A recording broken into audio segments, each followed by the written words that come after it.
Welcome to the Album Nerds Podcast with your hosts, Andy, Don, and Dude. I'll have a hot cup of albums with some humor on the side.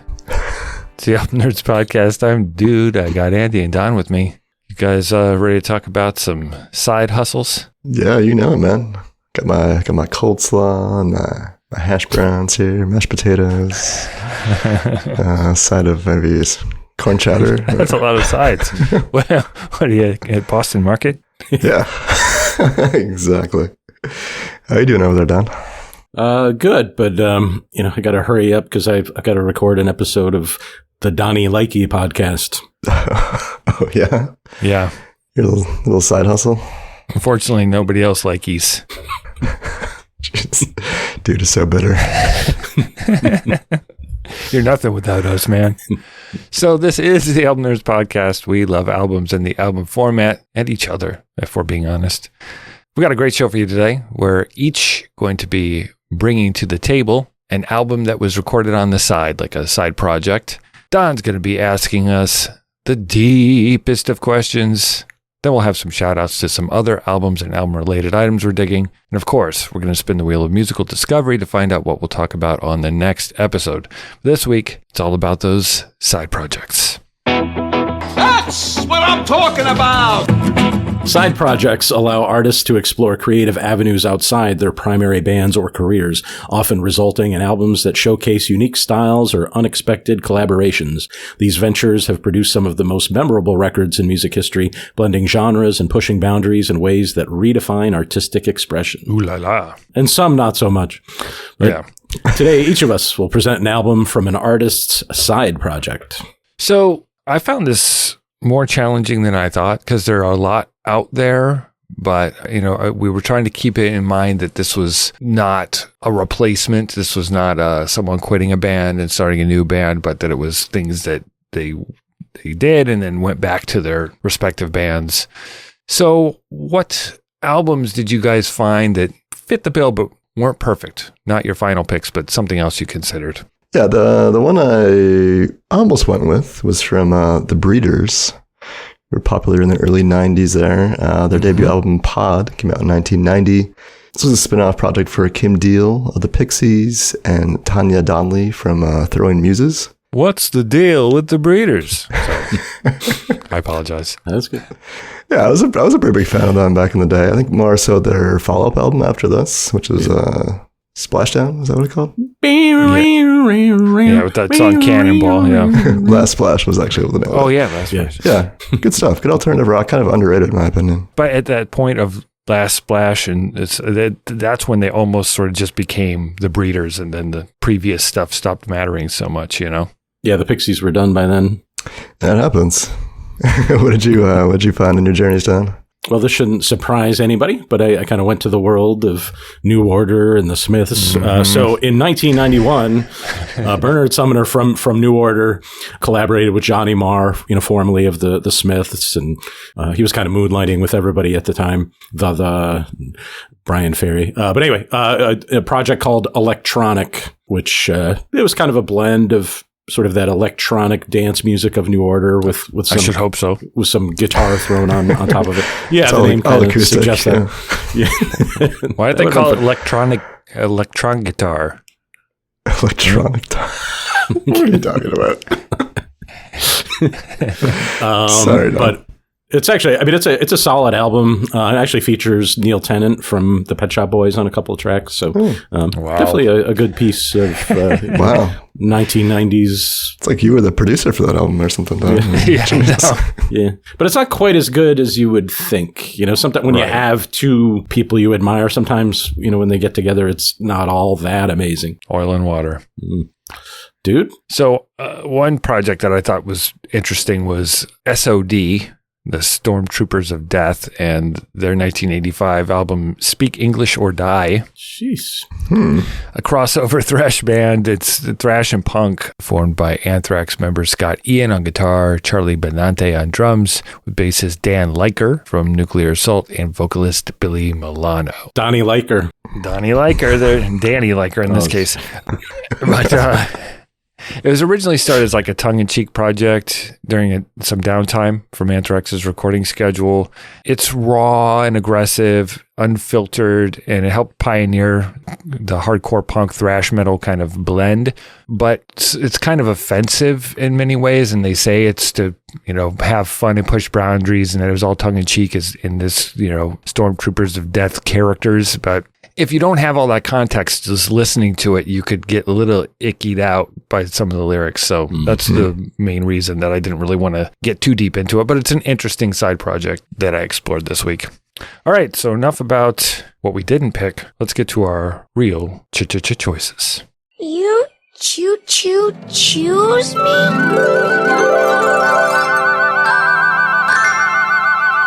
All right, for my side project selection, we're talking about Hot Tuna and their 1972 album Burgers. That feels more like the main entree, not the side. That's true. This is the first studio album for the Jefferson Airplane offshoot. It's primarily comprised of Airplane members Jorma Kaukonen and Jack Cassidy. Well, Grace Slick, the vocalist for the Airplane, was recovering from vocal cord surgery. These guys kind of did some live albums, some live shows, toured a little bit, and then settled down and put out this album in 72. Okay, so that's how it's their third album, but their first studio. Got it. Right, they had a couple live things. Yeah. Okay. Yep. So they kind of honed their sound on the road, but put out this record here. Let's jump in and play track 2. This is called Highway Song. Waiting somewhere down the road, now that don't mean a thing. Now I know just I think Kraftwerk Autobahn was a response to this. Pretty sure. It's kind of like a folksy, bluesy song there about longing for the road, getting out on the road, written by Kaukonen there. Most of the tracks are written by Jorma, though there are a few covers. I was really surprised by this. I didn't really know what to expect and heard of the group before. I was hoping for something in that Airplane sound. It's not quite that, but I thought it was pretty enjoyable. My clickbait headline for Burgers is, "Don't worry that your flight is canceled. Hot Tuna is grilling up something real nice." Yeah, just Hot Tuna. Just can't get over that thought of that, can you? No. I mean, it's just yucky sounding. Like, I still think they would have been better off being tuna melt, but Yeah, well, Tuna tartare. be a little too highbrow here, maybe. yeah. So this is an interesting collection of like folk, Americana, and blues songs. I think these two guys, it's the guitarist and the bassist from the Airplane, very underrated, man. They sound great, and they play together very, very well. Just kind of goes to show like how talented some of these musicians were coming out of that San Francisco scene in this, late 60s, early 70s period. And they're not even the names I know from Airplane. Like I know Paul Kantner and who's the other, Marty Bolan or whatever, so like. Yeah, they're not even like the popular celebrities from the group. Ouch. But I think it just speaks to the quality of the musicianship was really high in that group, and these guys, can totally handle it on their own. They are joined here by violinist Papa John Creech, who was in at the Airplane at the time as well, and kind of bounced around from different groups during this period. Actually, I have one of his albums. Do you? From the 70s? Yeah, it's called Playing My Fiddle for You from 1974. I picked it up because the cover looked interesting and he had a cool name. And I looked him up and I was like, oh, Airplane. And it's a good record. Yeah. It's interesting. He's a welcome addition to the group here. I think he sounds great on the tracks they feature him here. Let's play one of those cuts here that has more of a folk quality to it. This is the most popular song on the album. It's called Water Song.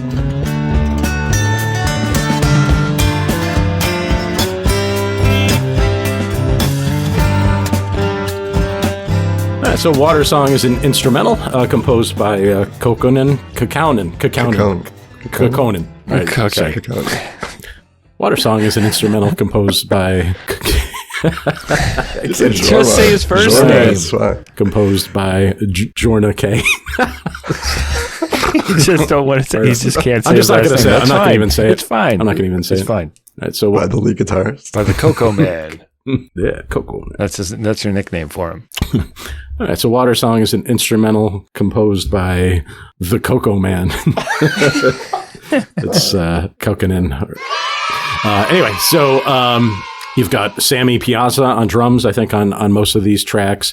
It's an interesting tune. So he's like finger picking, and I think that's supposed to kind of simulate the water movement. And then you've got Cassidy playing kind of melodic bass lines. And I guess, why it appeals to me is because it sort of has that new wave thing where the bass actually provides the melody and the guitar is sort of more of that supporting role. It's in open G tuning. You ever try doing your guitar to open G? No. I guess it's D, G, D, G, B, D, which I guess has some effect like this. I guess I'm always afraid to mess with my tunings because I'm going to break strings. Yeah, my guitar's so out of tune all the time. Trying to put it in a different one would just be a nightmare. All right. Well, my clickbait headline for burgers is Papa John Creech, I'm in trouble deep. Sorry. Okay. Have you made up your mind? I'm keeping my baby. Sorry, that was just a stupid excuse to make that joke. But anyway, so that's just a shout out to the violinist who you guys already mentioned. I really like that final instrumental track, "Sunny Day Strut." It features the violin a lot there. Yeah, I mean, this was just a nice find. I had heard of Hot Tuna, but never really listened to it. I guess it appeals to me in the way that those like Americana Grateful Dead records do. It's not quite as it doesn't have quite as much of a country feel, maybe a little more blues. But yeah, I mean, it's nice. The musicianship is great, and there's a good balance. So I mean, there are arrangements. It's like precise arrangements, but there's also some instrumental exploration. But they don't go too far. I mean, they don't devolve into, long jam sessions, which is how I picture their live work being. Mm-hmm.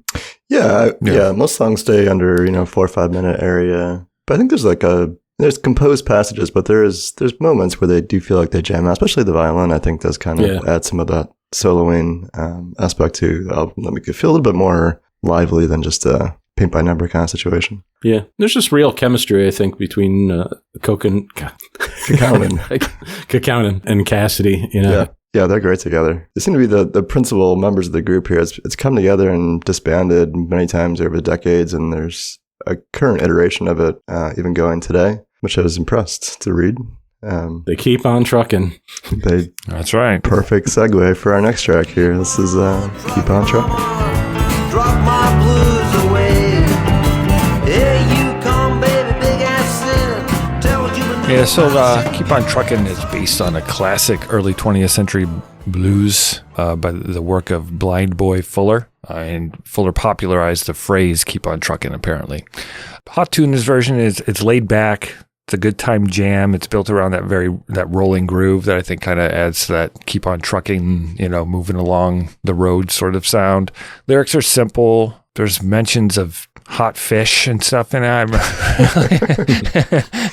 unclear on what the obsession with hot fish is, but I'm not here to judge, man. Whatever makes you happy. Well, supposedly this song here, and one of the lyrics from it was the origin of the band's name.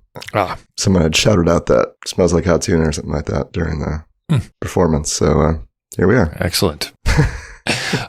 So my clickbait headline, I was going to go for a whole thing with they built this album on Hot Tuna instead of rock and roll. Okay. Yeah, but in having this conversation, I feel like it's something more appropriate for my clickbait headline is, "Hey, Hot Tuna, Jerry Garcia called. He wants his sound back." Now, it's not quite that bad. They definitely have their own, it's probably a little more twangy than the Dead or Jerry Garcia band, but this is a band from San Francisco. It's the late 60s. I think these guys had an opportunity to roll around a little bit more in that sound and less in the psychedelic edges that they were playing in more with Jefferson Airplane. So yeah, it's refreshing. It sounds very natural. It doesn't sound like a ripoff, but it does sound like a part of that movement, like a legitimate part of that movement. And it was cool to listen to. Like Don, I'd heard of Hot Tuna. When I first heard the name, I assumed it was some kind of like punk band or something. Yeah. So to get the context and learn about it was nice. This side project is one of those things that helps feed the creative needs sometimes of band members when their main thing is on the bench for a while because of a vocal injury. So yeah, it's fun. I liked it. Yeah, it feels like exactly what this was. They did end up opening for Airplane when the group got back together, and then obviously continued on under the Hot Tuna name for many decades. So if you're curious guys hearing what those guys from Jefferson Airplane were doing back in the 70s, I think their debut record is a great place to start. So check out Hot Tuna Burgers. Before we continue our journey on the side, it's time to give a shout out to one of our podcast brethren, Polyphonic Press Classic Album Reviews. Each week, Jeremy and John randomly select an album from a list of over 1,000 releases, and they listen to it. And actually, it's kind of cool the way they do it. They have no preparation at all. They tell the listener to listen to it at the same time. At the end of side A, they start, responding to it, and then they play side B and, give their final thoughts on it. The latest episode features the Bob Marley and the Wailers album, Catch a Fire. They dig into, how it shaped reggae as a genre. And before that, they did Elvis Presley's self-titled debut for RCA. Cool. It's a cool approach, and definitely the album nerd in me sometimes wants to hear people get thrown off by something maybe they didn't expect or experience before. So yeah, it's fun. So make sure and check out Polyphonic Press when you're not listening to us. It could be your side piece. God. My pick for a side project comes from Arcadia, an album called So Red the Rose, released in November of 1985. So Arcadia is a side project of Duran Duran members Simon Le Bon, Nick Rhodes, and Roger Taylor. So basically at the peak of their success, the band kind of went on a hiatus and effectively split in two. So guitarist Andy Taylor and bassist John Taylor formed the Power Station with vocalist Robert Palmer and Tony Thompson of Chic. It was kind of a fusion of hard rock and funk. Arcadia is a completely different direction, more artsy synth pop. Yeah, a little glam rock too. Mm-hmm. If the band is splitting into two, why wasn't one band Duran and the other band Duran? It would have been confusing. That would have made for easier marketing, though, right? Maybe Duran 1 or Duran 2. I would have gone with Taylor. Maybe would have made sense instead of Power Station. But what else? All right. Well, let's hear the opening cut and first single from the album, Election Day.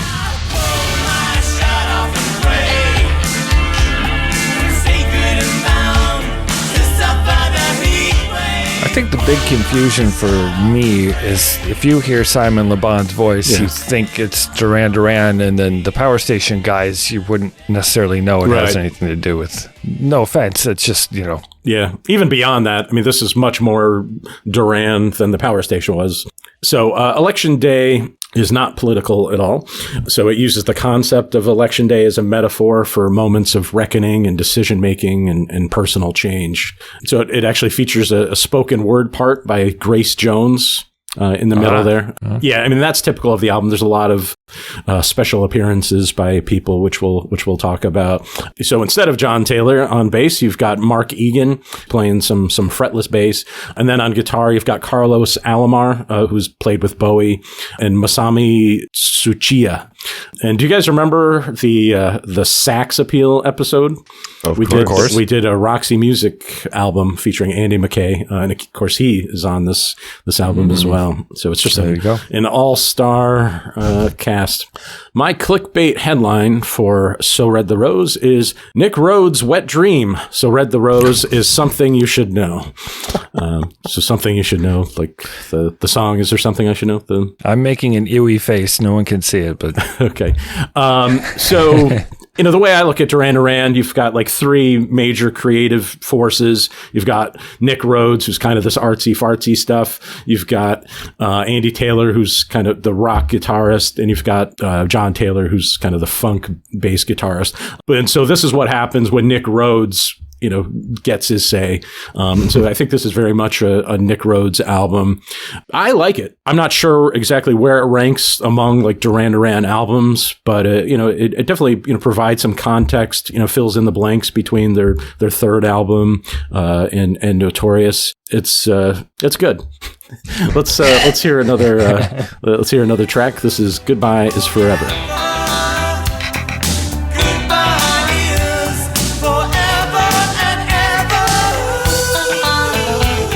So that was the second single from the album. It sounds like Duran Duran of this era to me. Like if you played this for me, I don't think I would know the difference because I'm not a devoted fan. Mm-hmm. I mean, I enjoy it. I enjoy Duran Duran's albums, but I wouldn't really know that this isn't one of their records. Really? You don't miss the little jammy, funky bounciness of the bass? Yeah.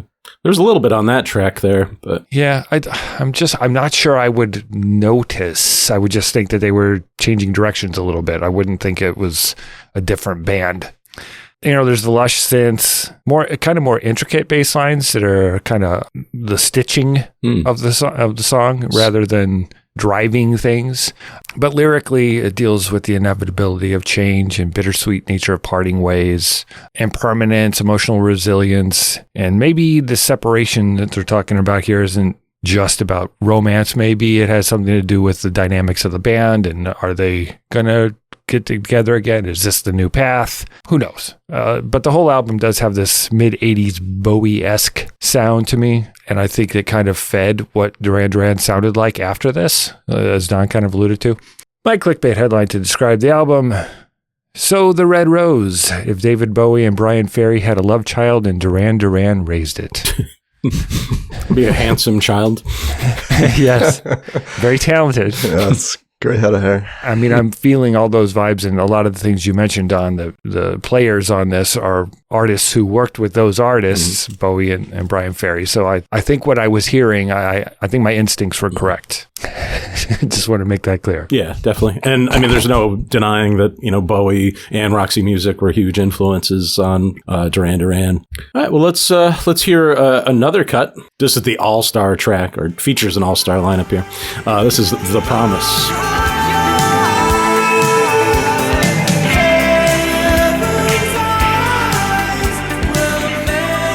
Why didn't he just say, "I want my MTV," really drive the point home? It's the third single off the album there. It's featuring Sting on backing vocals, of course. Pretty nice get. Apparently the group saw them in concert and asked him to be on the album, and he agreed. Yeah, that track also has David Gilmour on guitar and Herbie Hancock on keyboards. Wow.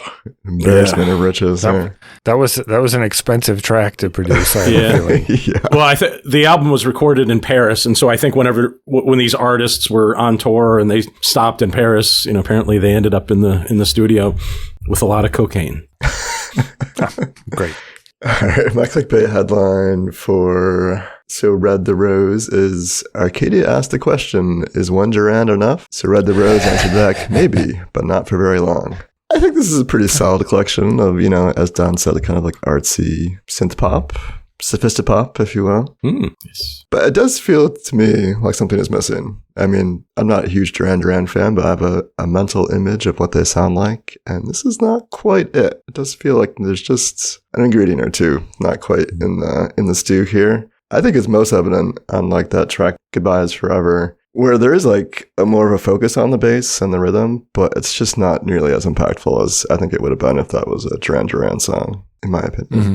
I think there's a few moments on here that made me think, I wonder what this would have been like if it was like Rio or something. The only song that really felt like maybe it could have been a Duran Duran song was El Diablo, the second to last cut. But that was just my take as a kind of an outsider looking in on this. But, all in all, I thought it was pretty enjoyable, but maybe not quite up to the standards I had expected from these guys. Yeah, and this is around the time where the star was, about to fade or starting to fade. And I guess it's debatable whether, like, creatively, they faded, but, they were sort of losing their place on the top of the charts. I wonder if they had any kind of agreement, like a gentleman's agreement or a bet about whichever album did better, that sound would then be what they lean toward for the next Duran Duran, because this one went platinum at least, right? And I don't think the Power Station did quite as well. No, actually, I think Power Station at least in terms of chart performance, was much more successful. Really? But they both were, I mean, they both did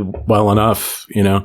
If you ask people, I think more people probably recognize the Power Station than Really? this. I think so. I couldn't name it. Like Some Like It Hot is, you know, I mean, I feel like that song kind of lives on. Huh? Really? You don't like, I think people think it's a Robert Palmer song. Oh, the Heat Is On thing? No, yeah, no, I just not the heat. Well, Some Like It Hot. But he says some like it hot and some swim. Oh yeah, feel the heat. Yeah, yeah. I just thought that was a Robert Palmer song. Yeah. So, swinging and missing. Well, that's what I was saying. You kind of need like having Simon is what makes it the vocal signature of the group. You know. Yeah, and I think the next Duran Duran album, Notorious, kind of is a blend between these two things. You know, it sounds a bit like this, but it also has a little more, you know, kind of chic-inspired funk. So was that, when they were apart, was it understood that they were going to get back together, or was there kind of some tension between these groups? Well, there was definitely tension between them, but I think the expectation was they would return. And they did get back together, but Andy Taylor ended up leaving the group early on, during the recording of the next album. Yeah. I mean, the two hunks of the band, John Taylor and Simon Le Bon, maybe they just needed to stop being in competition all the time for a little while. Maybe. Who's on more Teen Beat covers? There's only so much hairspray to go around, you know, guys. Yep. All right. Well, Arcadia is one of the successful side projects where artists pursue creative urges that were held back by their main acts. It does not outshine the best Duran Duran moments, but it is an essential addendum to their discography. Ooh, addendum. Excuse me. I'd like to ask you a few questions. It's time again for Deep Questions by Don. So this discussion of musical side projects kind of reminded me of, television characters who kind of spin off, to new shows. What are some notable TV spin-offs? Well, I'm not the hugest TV head in history, so I went to my favorite resource, Wikipedia, and they have a massive list of TV spin-offs. And I was blown away by some of them and how many there are.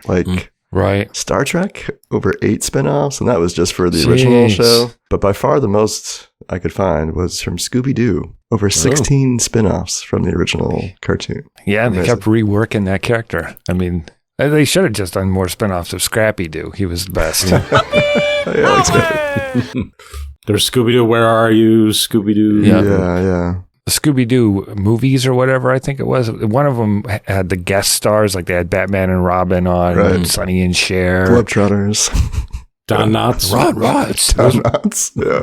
Those were my favorite ones when I was a kid. Yeah, Don Knotts one is great. Phyllis Diller. Oh, yeah. Mama Cass. Oh, my gosh. It was weird. There were a lot of good big stars on that show. Yeah, but how about you, dude? Well, I dug around a little bit for some more obscure, weird ones. I mean, there's big ones like, or memorable ones like Joey had a spinoff from Friends and Frasier a spinoff from Cheers. But some of the ones I read about was The Art of Being Nick. Now, for anyone that remembers or watched Family Ties, Nick played Mallory's boyfriend, and he was this like artist that made art from garbage, and he kind of had a little catchphrase, Mallory, Alex, he was this different kind of guy. They did a spinoff, The Art of Being Nick, and they tried like a few different stories, but they ended up doing one pilot, but then it did pretty well. But apparently the network got a little scared that stripping him out of Family Ties would be bad for that show, so they backed off. Couldn't be in 2 shows, huh? I don't quite understand why they couldn't have worked that out. But yeah, he was like a big pop cultural splash for a couple of months. Wendy's commercials, it's like, hey, it's Nick. My Demon Lover, I think, was a film. Wow. That film? I happened to watch that last year for Valentine's Day. Yeah, that's really? The same guy? That sounds romantic. I think so. I could be mistaken. But... He gets horny and turns into a demon. It's funny. Yeah, that's him. Well, then that's definitely the spinoff to watch. My Demon Lover. Yeah, it's interesting how, you never know if a character is like strong enough to carry a show. So you mentioned Frasier, from Cheers. I remember when Cheers ended and it was a big deal. And then, finding out that there was going to be a Frasier spinoff. And I was like, I mean, he wasn't like, I don't know, he wasn't Norm and he wasn't, so I was like, is that good material for a sitcom? And it really was. I mean, I think Frasier is, one of the great sitcoms of all time. It's just so witty and so well done.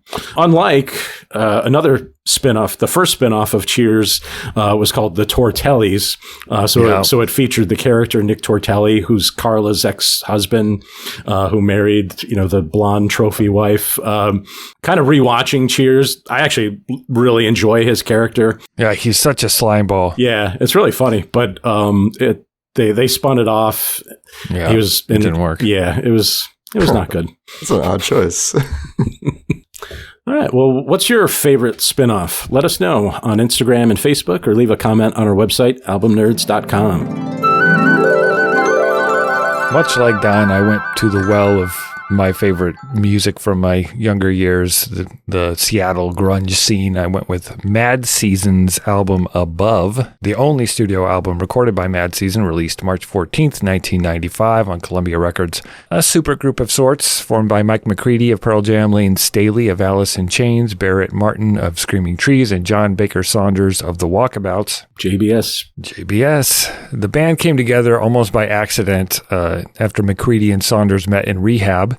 This was shortly after Vitology came out by Pearl Jam. So the band came together almost by accident after McCready and Saunders met in rehab and decided to continue their sobriety by focusing on music. They then invited in Barrett Martin, who also had recently come out of rehab, and then Lane Staley. So they played live a few times. They invited Lane Staley to be their vocalist, and they hoped really to help him, get through his addiction issues. So Lane Staley was heavily influenced by Khalil Gibran's The Prophet. It's a book. While writing the lyrics for Above, I guess he carried a copy of it around with him. So why don't we jump into the opening track, Wake Up.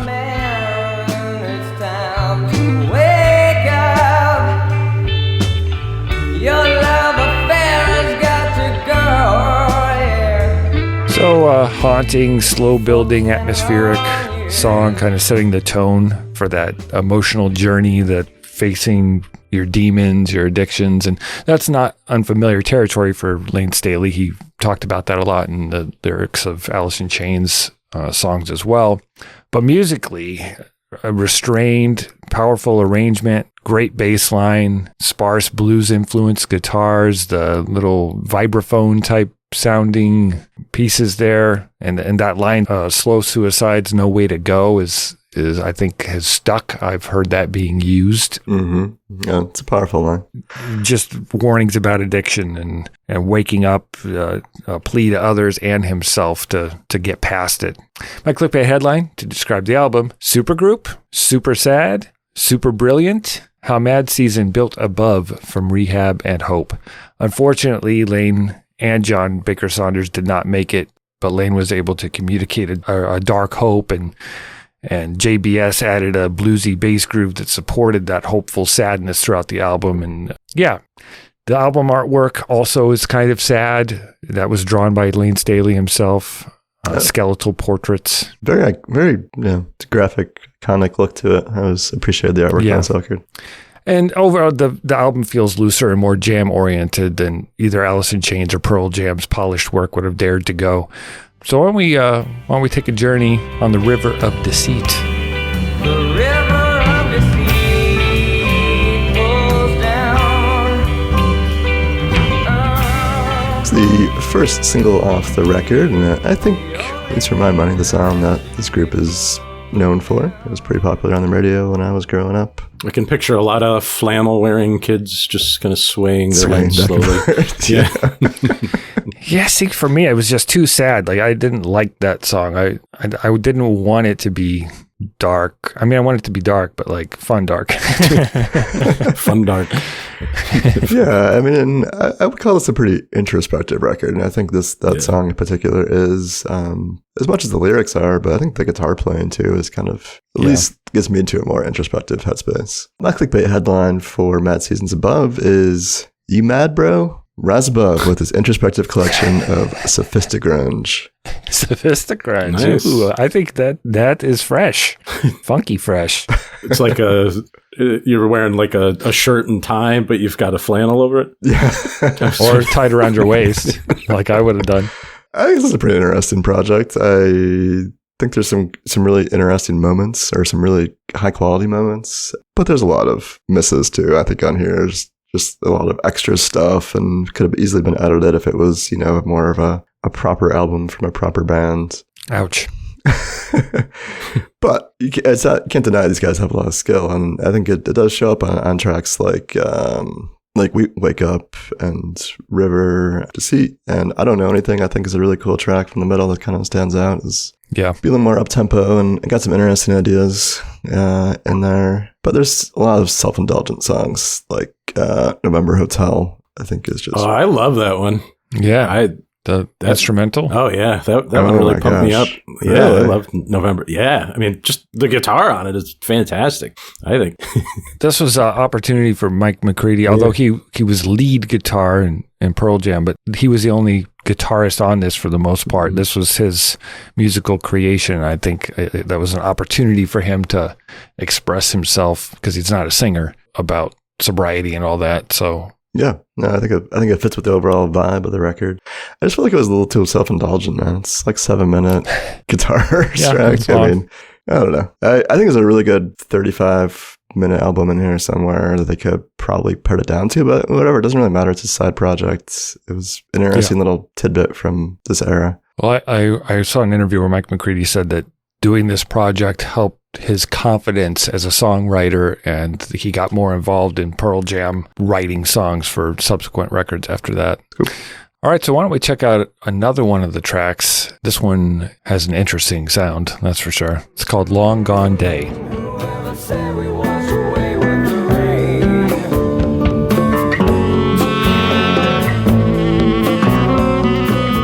yeah. That was unexpected when I first heard this album.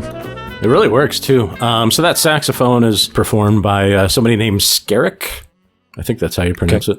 But he's actually a Seattle musician. He has solo work, and he's performed on a lot of artist records. That song also features vocals from Mark Lanigan, also of the Screaming Trees. So he's providing kind of that deeper sound, right? And Lane Staley's over the top. Yeah, sort of, Lane spent a lot of time singing with Jerry, so I think it was fun to hear the two of these voices together. Yeah, it really works. It's an interesting arrangement, kind of jazzy, not just because of the saxophone. I think the rhythm too. Mm-hmm. I'm not sure where in the progressive rock canon I recognize it, but it does feel sort of like it has a progressive rock vibe. I guess maybe it's the drumming or something. I'm not sure. But the lyrics of Long Gone Day explore themes of memory and loss and I guess existential dislocation. I guess Lanigan ended up getting co-writing credit for the lyrics. Yeah. So he's also on the song I'm Above. I guess Lane just asked Mike, hey, can Mark be on the album? And they're like, sure. So he came in and worked on it. On the special edition of this from a few years ago, some songs were recorded with Mark on lead vocals. So there was a little bit more stuff done. He had addiction issues as well. So it's like they're all trying to encourage each other to move forward, Yeah, it's dark. Yeah. Drugs are dark. Yeah. Yeah. It kind of reminds me of Voodoo by Godsmack. Remember that song? Oh, God. Yes, of course. Oh, the drum sound. I'm not the one who's so far away. Yeah. Anyway, my clickbait headline for Above is they tried to make them go to rehab, but they said, no, we'll create dark tunes instead. Oh, my God. So that's an Amy Winehouse reference there. Amy Winehouse. Yes, no. Very sensitive of you. Yeah, I actually kind of feel. I mean, they were in rehab, right? I mean, so they all Yeah. they did go to rehab, and unfortunately, it didn't work out for everybody, which is unfortunate. But I guess it's a cool way to do therapy. I guess I mean to channel all that energy and restlessness and pain into music, and I really think it's effective. I enjoyed this a lot. I've gone back and learned to appreciate Alice in Chains, but I never really connected with them, back in the day. And I feel like this probably, had I heard it at the time, I think this could have drawn me in a little more. I like sort of this softer version of Lane Staley. He's not quite as aggressive or crass, and he really is a gifted vocalist, and I think it comes out here. I bet I better appreciate it now that I'm older. When it first came out, it came out around the same time that the other new project, Foo Fighters, was popping. And this was dark and not fun, and I appreciated it, but it wasn't among my favorites. And coming back and digging into it, I mean, I've listened to it many times over the years, but really digging into it this week, I learned the more grown up me understands the darkness here and the struggle here, and it's more emotional than it was to listen to. Yeah, it feels like a very just organic experience. There's nothing contrived about it. There's just four guys jamming and somebody writing lyrics about pain. It really works. Well, Above isn't just a side project. It's also a personal and beautiful document of struggle, reflection, and fleeting hope, capturing the raw chemistry of four musicians that were standing at a crossroads. So go check it out. It's an interesting listen. Can you dig it? Can you dig it? Can you dig it? All right. Well, I hope you fellows had a good week with your side pieces. That is incorrect. I'm in trouble here, man. I don't know. Well, what else are you digging? I got a couple of things here in my cargo pockets on either side of my legs. Okay, I'm glad you explained where the pockets are. Just want to make that clear. First one for me is from Chicago-based art rock band Facs, F-A-C-S. This is their 5th studio album. It's called Wish Defense. Let's play the title track.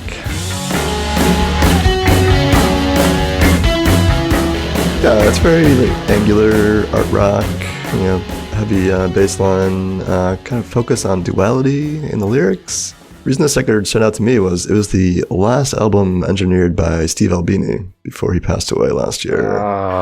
Interesting. So he was involved with the first few cuts on this record, and then he passed, and someone else helped finish it up. But interesting little document here, and I think it's a good record too from Facs. And the last one for me is Mandrake Handshake. Love the name of the band.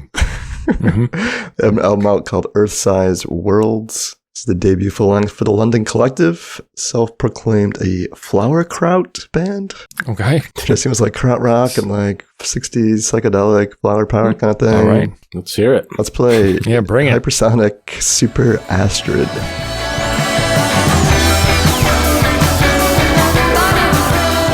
Heard the flower, searching for the crowd. There's a little kraut in the mix, I think. Pretty bouncy, but definitely some psychedelic and pop elements in there from Mandrake Handshake. What you been digging on, Don? A band called Pulp, which you may have heard of. They're coming out with their 8th studio album, their first in 24 years. They were formed in Sheffield, England in 1978. They kind of came out of the post-punk scene and into alternative rock, but they actually, I think, kind of became best known during that Britpop period of the mid and late 90s. Well, so their new album is called More, comes out June 6th. Here's a song called Spike Island.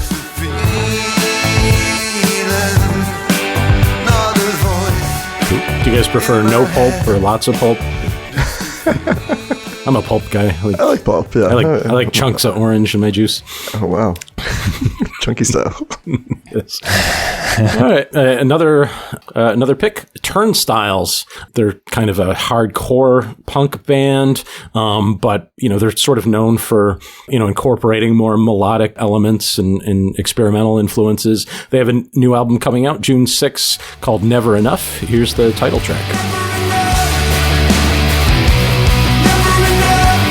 a little more softcore than I was expecting. I was, I'm looking forward to hearing the rest of the album because, it doesn't feel all that hardcore. Yeah, it was more of a Cinemax sort of, or Skinemax as they used to say. What are you digging, dude? So after all that darkness from Mad Season, I was drawn to the band The Darkness and their 8th studio album. Are you okay, dude? Dreams on Toast. Getting a little worried. And The Darkness, obviously known from the early 2000s. I believe in a thing called love, if you don't remember. So this one, they're flamboyant, glam rock, theatrics, punchy riffs, tongue-in-cheek lyricism. Let's listen to a little bit of I Hate Myself.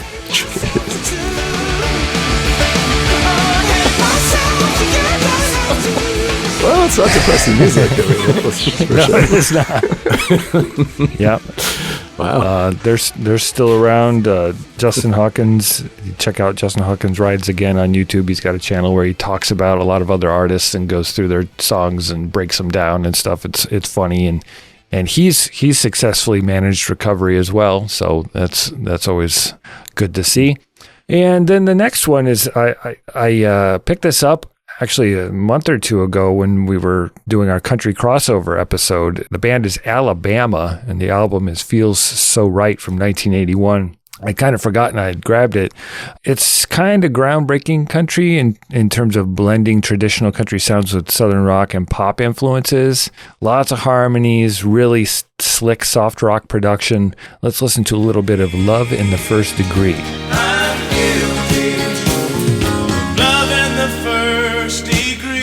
Marked a turning point in modern country, paving the way for that polished, mainstream-friendly style that defined the decade, some of which we talked about on that episode. It's barely country, but it's fun to listen to. It's very 81. All right, well, what are you digging? Let us know. Join us on the socials, Facebook, Instagram, and Threads. Also on our website, albumnerds.com. It will be a discovery of extraordinary value. Well, it's about that time on the show, and I'm reminded of the great American president, founding father, and co-author of the American Declaration of Independence, Thomas Jefferson. Quite a CV he's got there. Yeah, the guy was fairly important to our country. He said, if you want something you've never had, you must be willing to do something you've never done. With that in mind, let's bring out my friend and yours, Wadbot, to see what we'll be talking about on next week's episode.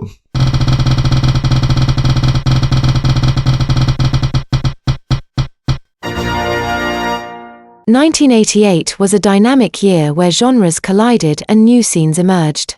Next time, you will be diving into albums from that year, records that defined the late 80s, pushed boundaries, and captured the spirit of a changing musical landscape." The year 1988. Oh, yes. Oh, man. There'll be some wonderful finds recorded in 1988. Some slick production. Indeed. Hopefully some really tinny, no-bottom metal is what I'll be looking for. That was like our sweet spot, but the more you guys describe it, I'm a little concerned. All right, well, what's your favorite album from 1988? What else are you listening to? Email us at podcast@albumnerds.com. Follow us on Facebook, Instagram, Threads, and Blue Sky at Album Nerds. And visit albumnerds.com to suggest topics for the show, peruse the Hall of Fame, and listen to all 287 episodes. And the best way to support the show is to share it. Please subscribe, rate, and review on your favorite podcast app. Thank you once again for joining us on the Album Nerds podcast. We'll see you in Sweet 88. Thanks for listening, everybody. See ya. When the truth is found to be lies. That's not too bad. Yeah, I think you'd be better off doing the version from Cable Guy. Oh, yeah. When Jim Carrey's character does it. But people, go check that out. It's quite disturbing and hilarious. More disturbing and hilarious than Don? Surprisingly, yes. Wow. But they're close.